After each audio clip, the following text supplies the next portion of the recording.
Eddie Van Halen was sitting in the back row of a UCLA music theory class, attending as a guest at his friend's invitation. The professor, teaching a unit on rock guitar innovation, played Eruption and began explaining Eddie's tapping technique to the class. Van Halen uses a standard classical positioning with his right hand, maintaining strict alternate picking discipline throughout the tapping sections. This allows for the precision you hear. Eddie, sitting incognito in jeans and a hoodie, raised his hand. The professor, not recognizing him, said, "Yes? Question from the back?" Eddie spoke carefully. "Actually, I don't use alternate picking for the tapping parts, and my hand position is completely non-classical." The professor smiled condescendingly. "I appreciate your enthusiasm, but I've studied Van Halen's technique extensively. Perhaps you're thinking of a different guitarist?" A student in the front row turned around, recognized Eddie, and gasped. What happened next became the most legendary moment in UCLA music department history. It was a Wednesday afternoon in March 2003, and Eddie Van Halen was doing a favor for an old friend. Dr. Robert Chen, a music professor at UCLA, had been Eddie's neighbor for years. They'd had countless conversations about music theory, guitar techniques, and the intersection of classical training and rock innovation. Robert had mentioned he was teaching a unit on modern guitar techniques and jokingly said, "You should come sit in on a lecture sometime." Eddie had surprised him by saying yes. Not as a guest lecturer. Eddie didn't want to be the center of attention, but just as an observer in the back row. Robert had agreed, on the condition that Eddie wear something inconspicuous and sit quietly. "Just come experience what it's like to learn about yourself from an academic perspective," Robert had said with a laugh. So Eddie showed up to Robert's History of Rock Guitar Innovation class wearing jeans, a gray UCLA hoodie he'd bought at the campus bookstore, and a baseball cap. He slipped into the back row just as class was starting. The lecture hall had about 80 students, most of them music majors, some just taking the class as an elective. Dr. Chen was at the front, setting up his laptop to play audio examples. He hadn't seen Eddie come in. They'd planned it that way, wanting Eddie to be just another student in the crowd. "Today, we're continuing our unit on revolutionary guitar techniques," Dr. Chen began. "We've covered Jimi Hendrix's feedback manipulation, Jimmy Page's alternate tunings, and now we're moving to Eddie Van Halen's two-handed tapping technique. Who here has heard of Eddie Van Halen?" Nearly every hand in the class went up. Good. Eddie Van Halen fundamentally changed how rock guitar is played. Before him, tapping was occasionally used as a novelty. After him, it became a standard technique. We're going to analyze exactly how and why his approach works. Eddie settled into his seat, genuinely curious to hear how his technique would be explained academically. He'd never formally studied music theory. Everything he did was intuitive, learned by ear and experimentation. Dr. Chen played Eruption through the lecture hall speakers. Eddie listened to his own playing from 25 years ago, hearing things in it he'd almost forgotten, little flourishes, tiny hesitations, the raw energy of a young guitarist pushing boundaries. When the song ended, Dr. Chen pulled up a diagram on the projector. "Let's break down the technical elements. First, hand positioning. Van Halen uses a standard classical positioning with his right hand, maintaining strict alternate picking discipline throughout the tapping sections. This allows for the precision you hear." Eddie's eyebrows went up. That wasn't right at all. His right-hand position was anything but classical, and he definitely didn't use alternate picking during tapping sections. That would defeat the entire purpose of tapping. Dr. Chen continued, clicking to another slide showing musical notation.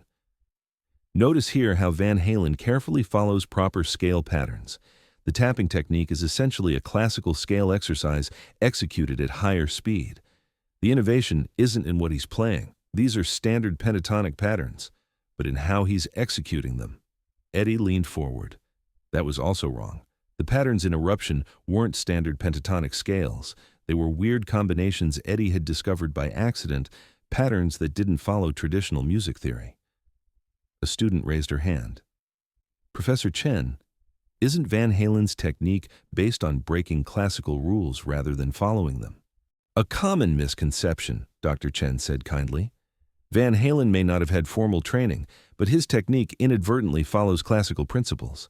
The best innovations are actually deeply rooted in tradition. They just appear revolutionary to untrained ears. Van Halen's genius was applying classical discipline to rock music without realizing he was doing it. Eddie shifted uncomfortably in his seat. Should he say something? Robert was his friend. He didn't want to embarrass him, but the explanation was fundamentally wrong. Dr. Chen moved to the next slide. The tapping itself works because Van Halen maintains perfect synchronization between his right and left hands, using the same muscle groups a classical pianist would use for rapid arpeggios. The technique requires the same kind of formal training, just applied to a different instrument. That was definitely wrong. Eddie had never touched a piano. The tapping technique came from him messing around with hammering on and pulling off notes, then realizing he could use his right hand on the fretboard too. It had nothing to do with classical training or piano technique. Eddie looked around the lecture hall. Students were taking notes, nodding along, absorbing information that was incorrect. He raised his hand. Dr. Chen noticed.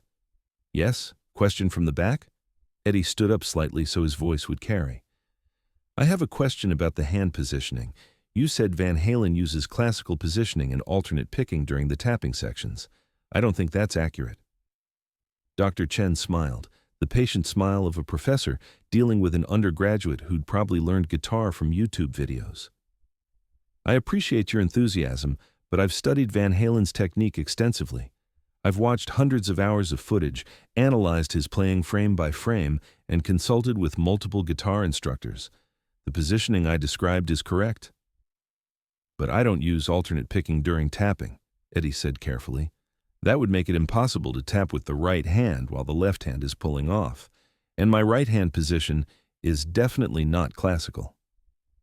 Perhaps you're thinking of a different guitarist, Dr. Chen said, still patient but with a slight edge.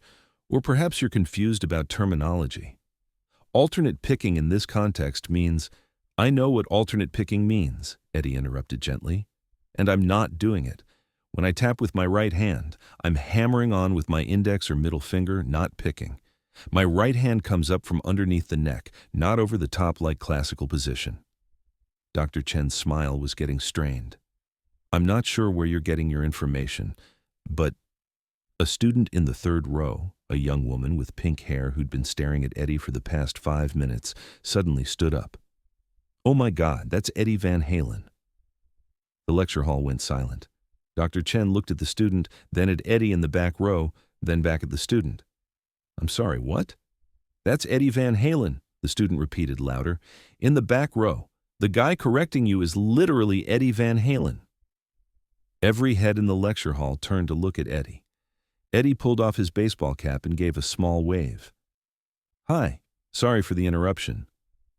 Dr. Chen's face went through several expressions very quickly. Confusion, disbelief, recognition, horror. He'd known Eddie was coming to sit in, but he hadn't recognized him in the back row, hadn't made the connection when the students started asking technical questions. Eddie, Dr. Chen said weakly, I was just, oh my God, I was explaining your technique to you. Incorrectly. The lecture hall erupted. Students were pulling out phones, talking excitedly, some laughing, others looking between Eddie and the professor in amazement. Eddie walked down the aisle toward the front. Robert, I'm sorry. I wasn't going to say anything, but the students were taking notes on stuff that wasn't right, and I thought, No, you were absolutely right to speak up, Dr. Chen said, still looking mortified. I can't believe I was lecturing Eddie Van Halen about Eddie Van Halen. Eddie reached the front and turned to face the class. For what it's worth, Dr. Chen knows way more music theory than I do. I never studied this stuff formally. Everything I do is just what felt right when I was figuring things out. But you're the primary source, Dr. Chen said. I was teaching secondary analysis of your technique without realizing the primary source was sitting right there. A student raised his hand tentatively. Mr. Van Halen, can you show us how the tapping technique actually works? Eddie looked at Dr. Chen. Is that okay? I don't want to take over your class. Please, Dr. Chen said. I clearly need the correction. Someone produced a guitar, a student who'd brought his acoustic to practice before class. Eddie took it and sat on the edge of Dr. Chen's desk. Okay, so the big thing is that this isn't classical technique at all. I never learned classical guitar. When I tap, my right hand isn't doing anything like traditional picking. Eddie demonstrated, his right hand coming up from underneath the guitar neck, his index finger hammering onto the fretboard. See? I'm basically using my right hand as a second left hand. It's just hammering on and pulling off notes, same as my left hand does. He played through a section of Eruption slowly, showing how his hands work together. There's no alternate picking happening here. My right hand is tapping, my left hand is doing hammer-ons and pull-offs, and the pick is just, I'm not even using it during this part. It's tucked against my palm. Students were filming on their phones, taking notes, watching intently. And the patterns aren't standard scales, Eddie continued. Dr. Chen said they were pentatonic patterns. They're not. They're weird combinations I found by accident. I wasn't thinking, oh, I'll play a pentatonic scale. I was thinking, that sound is cool. How do I get that sound? Eddie played more, demonstrating. Classical training would probably have made this harder for me, not easier. I didn't know what I was supposed to do, so I just did what worked. Sometimes not knowing the rules is an advantage. Dr. Chen was taking notes on his own lecture. This is fascinating. Everything I thought I understood about your technique was based on trying to fit it into existing theoretical frameworks. Which makes sense, Eddie said. You're a teacher. You need frameworks to explain things. But sometimes the actual process of creating something doesn't fit into those frameworks. It's messier and more accidental than the theory suggests. Eddie spent the next 40 minutes with the class, not lecturing, but answering questions, demonstrating techniques, explaining his thought process. He talked about how he modified guitars because he couldn't afford good equipment and accidentally discovered new sounds. He talked about learning by listening to records and trying to figure out what he was hearing. He talked about the hours of experimentation, the failed attempts, the discoveries that came from mistakes. Dr. Chen participated too, asking questions from a theoretical perspective that Eddie would answer from a practical one. It became a dialogue between academic analysis and artistic intuition, and the students were riveted. As class time ended, Eddie signed guitars, took photos, and answered more questions. Dr. Chen pulled him aside. Eddie, thank you for correcting me, and I'm sorry for being condescending when you first spoke up. You didn't know who I was, Eddie said. You were just being a professor. How are you supposed to know the random student in the back row was the guy you were talking about? Still, Dr. Chen said, I was confidently explaining your technique incorrectly, then dismissing your corrections. That's every academic's nightmare. But you learned something, Eddie pointed out. So did the students. And honestly, so did I. Hearing you explain my technique from a theoretical perspective, even though parts were wrong, made me think about what I do differently. That's valuable. The pink-haired student who'd recognized Eddie approached. Mr. Van Halen, can I ask you something? Of course. You said not knowing the rules was an advantage, but we're here learning the rules. Does that mean we're handicapping ourselves? Eddie thought about that. No, learning theory gives you tools and a vocabulary to communicate with other musicians. That's valuable. Just don't let the rules limit what you try. Use theory as a foundation, but be willing to break it when something sounds better. The goal is making music, not following rules. When Eddie finally left, students were still buzzing about what had happened. Dr. Chen would tell this story at the beginning of every semester for the rest of his teaching career. The day I explained Eddie Van Halen's technique incorrectly while Eddie Van Halen was sitting in the back row. The story spread through UCLA's music department immediately, then to other universities, then to music education circles worldwide.